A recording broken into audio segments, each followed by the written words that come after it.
नमस्कार दोस्तों, मैं सत्येंद्र सिंह। ओपन पोस्ट में आप सबका स्वागत है। ओपन पोस्ट में आज एक बार फिर बिहार की बात करेंगे, बिहार चुनाव की बात करेंगे और आज बात करेंगे तेजस्वी यादव की। कि तेजस्वी यादव को बिहार में एक बड़ा ऐतिहासिक मौका मिला है और इस मौके का तेजस्वी कैसे फायदा उठाएंगे और इसके चैलेंजेस क्या है, इसके बारे में बात करेंगे। दरअसल बिहार चुनाव जो है अब उसका मोमेंटम बन चुका है। चुनाव प्रचार में सारी बड़ी पॉलिटिकल फोर्सेस पूरी ताकत झोंक चुकी है।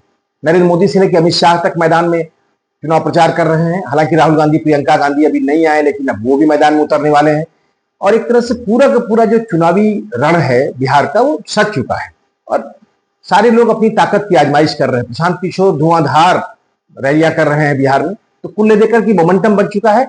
और इसके दौर में जो सबसे खास बात बिहार में उभर के आ रही है वो ये है कि बिहार का ये चुनाव बेसिकली बाइपोलर होने जा रहा है। चुनाव के पहले तक जो माना जा रहा था कि ये चुनाव ट्रायंगुलर होगा, प्रशांत किशोर एक बड़ी भूमिका में होंगे, माफ कीजिएगा, लेकिन अब ऐसा लगता है कि शायद यह चुनाव अब बाइपोलर होगा। बेसिकली चुनाव इंडिया गठबंधन, महागठबंधन और एनडीए के बीच में होगा और प्रशांत किशोर की भूमिका लगभग तमाम सारी सीटों पे है। 100 से ज्यादा सीटों पर प्रशांत किशोर अच्छा लड़ेंगे, लेकिन उनकी भूमिका ऐसी है कि वो किसी का नुकसान या फायदा कर सकते हैं। प्रशांत किशोर अपने लिए कितनी सीटें निकाल पाएंगे इसको लेकर के अब बहुत असमंजस की स्थिति में है। लोगों के मन में लोग बहुत साफ नहीं है। एक तरह से आप कह सकते हैं कि पूरी तौर पे समाज में जो है वैचारिक ध्रुवीकरण बिहार में शुरू हो गया है और इस ध्रुवीकरण में प्रशांत किशोर कहीं फंस गए। अब सवाल उठता है कि तेजस्वी यादव की भूमिका इतनी महत्वपूर्ण कैसे होगी। दरअसल महागठबंधन ने तेजस्वी यादव को मुख्यमंत्री पद का उम्मीदवार घोषित किया है। यह बड़ी बात नहीं है। इससे बड़ी बात यह है कि महागठबंधन पूरी तौर पे तेजस्वी यादव के पीछे लामबंद है। तेजस्वी यादव ने फ्रंट संभाल रखा है। अभी कल जो है महागठबंधन का घोषणा पत्र भी जारी हुआ, जिसको नाम भी दिया गया कि तेजस्वी प्रण है। तेजस्वी यादव ने 25 प्रण लिए हैं या संकल्प लिए हैं उन्होंने कि भाई ये हम बिहार की जनता के लिए करेंगे। बेसिकली नारा है बिहार को पूरा बदलने का। ये संपूर्ण क्रांति जैसा नारा हो गया कि बिहार को पूरी तौर पे बदलेंगे। तेजस्वी यादव इस तरह की बड़े संकल्प के साथ मैदान में और उस संकल्प पत्र में जो मुद्दे उठाए हैं तेजस्वी ने वो बड़े सटीक हैं। हालांकि इसकी बात वो चुनाव प्रचार में भी कर रहे हैं, जैसे कि उन्होंने हर घर में एक आदमी को रोजगार देने की बात करी है सरकारी नौकरियों में। उन्होंने जो है महिलाओं को हर महीने 2500 रुपया देने की बात की है, जो कि साल में 30,000 या 5 साल में 1.5 लाख रुपया हो जाएगा। वो उसको अलग करते हैं, जैसे कि वो बार बार कहते हैं कि भाई वो 10,000 रुपया जो नीतीश सरकार ने दिया है, तो 10,000 रुपए तो कई बार एक बार में खर्च हो जाते हैं और फिर वो एक तरह का अभी भी एक तरह का लोन है। हम ऐसा कुछ नहीं लोन दे रहे हैं, हम लोगों को अस्थायी रूप से पैसा देंगे जिसके बदले में उनसे वापसी नहीं ली जाएगी। इस तरह की बातें तेजस्वी यादव करते हैं और इसकी बड़ी इमोशनल जो पहुंच है लोगों तक बन रही है। यही कारण है कि कई बार लोग अब रिएक्ट करते दिख रहे हैं। अभी नीतीश कुमार ने तेजस्वी यादव के सबको रोजगार देने के मुद्दे पर रिएक्ट किया। उन्होंने कहा कि ये एक तरह की हवाबाजी है या बयानबाजी है, यह आसान नहीं है। उन्होंने अपना आंकड़ा बता दिया इसी बीच। तो कुल मिला करके अब तेजस्वी यादव बिहार के राजनीति के केंद्र में आ गए हैं। अब बात तेजस्वी के आसपास होने लगी। ये बहुत इंपॉर्टेंट है कि तेजस्वी यादव अब बिहार के सबसे बड़े मुद्दे हैं। अब लोग बात कर रहे हैं कि तेजस्वी मुख्यमंत्री होंगे या नहीं। कल तक लोग बात करते थे कि भाई बिहार में मुख्यमंत्री कौन, नीतीश होंगे या नहीं, नीतीश नहीं तो कौन। अब इस तरह के सवाल नहीं पूछे जा रहे हैं। अब सवाल भी लोग पूछते हैं, मीडिया के लोग भी पूछते हैं किसको वोट दे रहे हैं, कौन मुख्यमंत्री होगा, तेजस्वी। तो लोग बोलते हैं तेजस्वी नहीं होंगे। तेजस्वी होंगे या नहीं होंगे, दो भी स्थितियां हैं। तो तेजस्वी बिहार में सवाल के केंद्र में है। यह बहुत बड़ी उपलब्धि तेजस्वी यादव के लिए है। महागठबंधन में कल जो घोषणा पत्र जारी हुआ तो उस वक्त राहुल गांधी नहीं थे या कांग्रेस का कोई बड़ा नेता नहीं था। तो इसको लेकर के बहुत तरह की बातें की गई कि भाई शायद उनके बीच में कुछ मनमुटाव। मेरा अपना मानना है कि चाहे जो है वो उनके बीच में क्या है उसके बारे में मेरे पास कोई सही समझ तो नहीं है, लेकिन इतना तय है कि महागठबंधन पूरी तौर पर तेजस्वी यादव के पीछे है। राहुल गांधी लेफ्ट की जो राजनीति है उस पूरी की पूरी राजनीति का जिम्मा तेजस्वी के कंधों पे है। तेजस्वी इंडिया गठबंधन की पूरी राजनीति को लेकर आगे बढ़ रहे हैं। सामाजिक न्याय का सवाल, दलितों पिछड़ों की सामाजिक भागीदारी का सवाल, रोजगार का सवाल, संविधान का सवाल, इंडिया गठबंधन के सारे सवाल, सारे मुद्दे अब तेजस्वी के हाथ में है।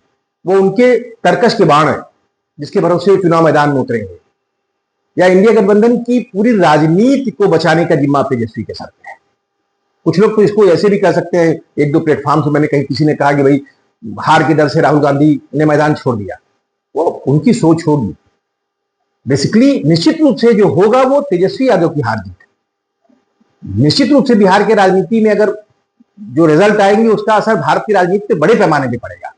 उससे राहुल गांधी अपने आप को अलग नहीं कर सकते, वो जीत हो या हार।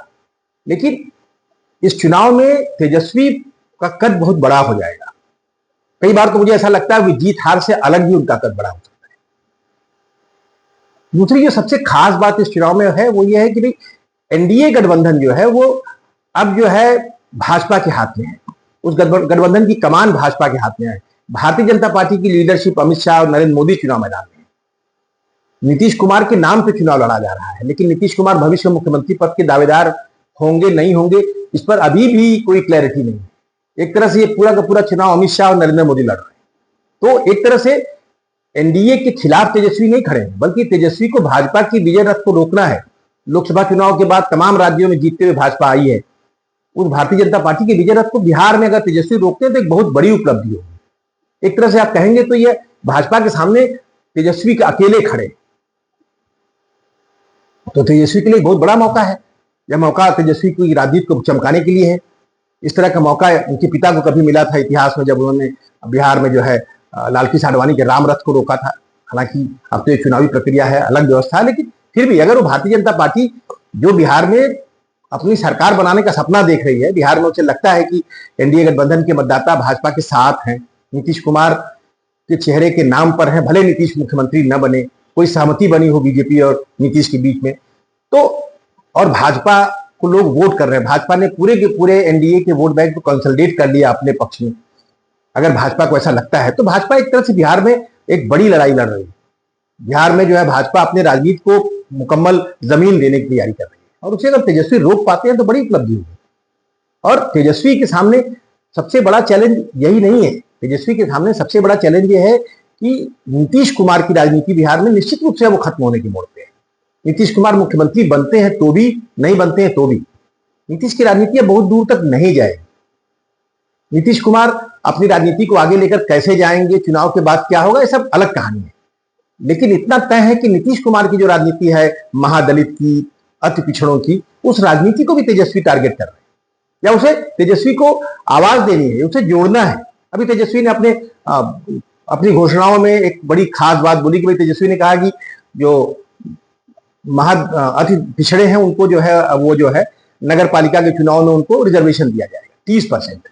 कल तक ग्राम पंचायतों और नगर पालिका के चुनाव में जो है 20% का रिजर्वेशन अति पिछड़ों को था, जो नीतीश कुमार ने दिया था, जिसके भरोसे उनकी राजनीति चमक गई थी। अब तेजस्वी उसको 30% देने की बात करते हैं, लेकिन अभी भी उन्होंने ग्राम पंचायतों की बात नहीं की है, नगर पालिकाओं की बात की। उन्होंने कहा कि नगर पालिकाओं में अति पिछड़ों को 30% जो है उनका रिजर्वेशन किया जाएगा। तो उसको टारगेट कर रहे हैं तेजस्वी यादव।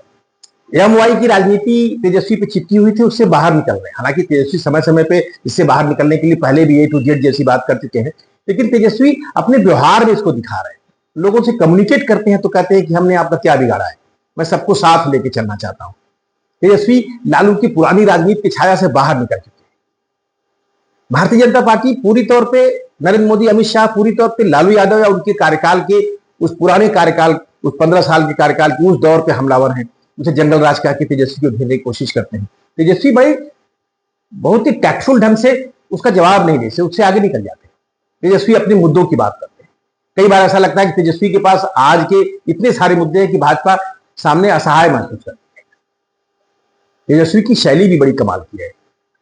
तेजस्वी की वाणी जो है बहुत सहज है, अपने पिता से अलग बोलते हैं। उनके पिता पहले चुटकुलेबाजी करते थे, तेजस्वी भी चुटकुलेबाजी कर लेते हैं, लेकिन वो मीडिया या दूसरे मंचों पर, पब्लिक के मंचों पर तेजस्वी जो है ओजस्वी भाषण करते हैं, यूथफुल भाषण करते हैं, और वो लोगों से रिलेट करते हैं, लोगों से संवाद कर लेते हैं। उनकी बातचीत में संवाद की शैली है।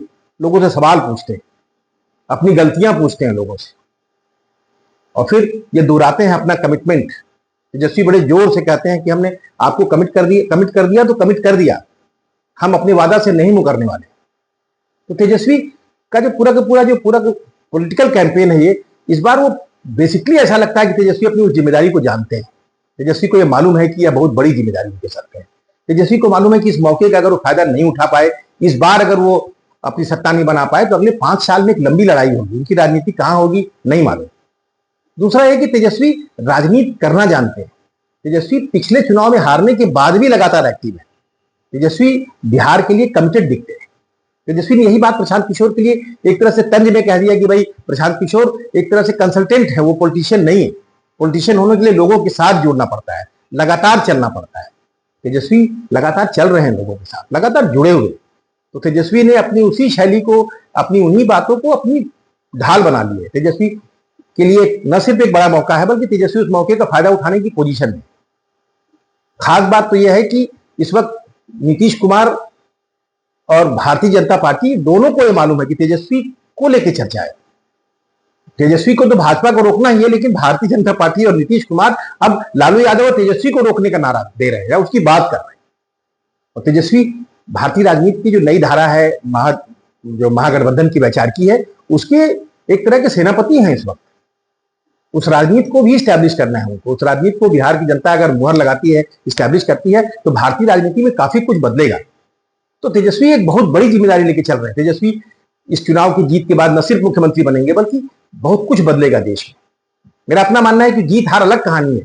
तेजस्वी यादव के पास एक बड़ी राष्ट्रीय जिम्मेदारी है, और तेजस्वी उसको जिस तरह से पुश कर रहे हैं चुनाव में, जिसको लेकर जिस तरह से आगे बढ़ रहे हैं, वो काबिले तारीफ है।